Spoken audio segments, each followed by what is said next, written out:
और भारत के संविधान में जब आप राष्ट्रपति को इंपीच कर सकते हैं टेन्योर के दौरान, उपराष्ट्रपति को हटाने का प्रावधान है, जजों को इंपीच करने के लिए प्रोसेस लेट डाउन है, यहां तक कि रूलिंग गवर्नमेंट के खिलाफ नो कॉन्फिडेंस मोशन लाकर आप सरकार बर्खास्त कर सकते हैं। तो एमपी एमएलए चुनाव से पहले नेता जनता के पीछे और चुनाव के बाद जनता नेता के पीछे।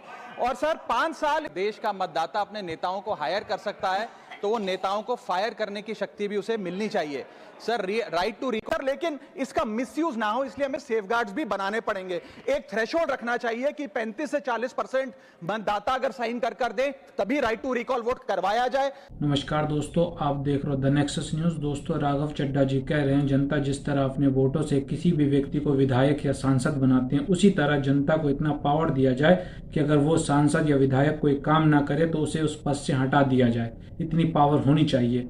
और राघव चड्ढा जी कह रहे हैं कि बहुत से कंट्री में ऐसा लागू हो चुका है और भारत में भी होना चाहिए।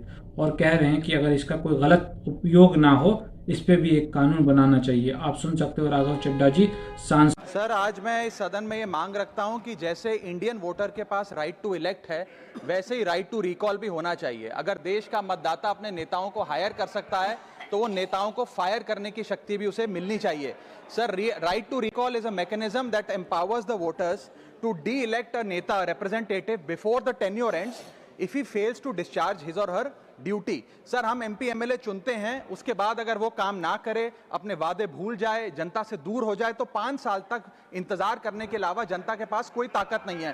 कोई इंटरिम प्रोविजन नहीं, कोई अकाउंटेबिलिटी नहीं, कोई परफॉर्मेंस रिव्यू नहीं, कोई करेक्टिव ऑप्शन नहीं। चुनाव से पहले नेता जनता के पीछे और चुनाव के बाद जनता नेता के पीछे। और सर 5 साल is too long a period in this day and age. अगर एक गलत फैसला गलत नेता को चुनने का लिया तो लाखों लोगों का भविष्य अंधकार में जाता है और पूरा क्षेत्र पीछे जाता है। Sir, we can trust our voters to elect. हमें अपने मतदाता पे विश्वास करना चाहिए कि वो अपनी गलती बदल भी सके राइट टू रिकॉल की ताकत से। Sir, let me clarify that right to recall is not a weapon against politicians. It is an insurance policy for democracy. और भारत के संविधान में जब आप राष्ट्रपति को इंपीच कर सकते हैं टेन्योर के दौरान, उपराष्ट्रपति को हटाने का प्रावधान है, जजों को इंपीच करने के लिए प्रोसेस लेट डाउन है, यहां तक कि रूलिंग गवर्नमेंट के खिलाफ नो कॉन्फिडेंस मोशन लाकर आप सरकार बर्खास्त कर सकते हैं। तो एमपी एमएलए अगर आपका नॉन परफॉर्मिंग है तो उसको हटाने के लिए क्यों नहीं राइट टू रिकॉल मतदाता को देना चाहिए। दुनिया की 24 से ज्यादा डेमोक्रेसीज में राइट टू रिकॉल का मैकेनिज्म लागू है, जिसमें यूएस, कनाडा, स्विट्जरलैंड जैसे देश है। मैं आपको उदाहरण देता हूं सर, कैलिफोर्निया में एक गवर्नर क्रिस डेविस नाम के नेता 2002 में चुने गए। उनके कार्यकाल में मैसिव पावर कट हुए, एनर्जी क्राइसिस हुआ, बजट की मिसमैनेजमेंट और गन शूटिंग की वारदातें हुई। उसके चलते 1.3 मिलियन कंस्टिट्यूएंट्स ने एक पिटीशन साइन करके दी कि इन्हें रिकॉल किया जाए। वहां के चुनाव आयोग ने रिकॉल वोट कराया 7 अक्टूबर 2003 को और 55% मतदाताओं ने वोट किया कि इस नेता को बर्खास्त किया जाए। ग्रे डेविस को हटाया गया और आर्नल्ड श्वार्ज़नेगर को वहां पे गवर्नर बनाया गया। सर, मैं बता दूं कि हिंदुस्तान में भी इसका प्रेसिडेंट है।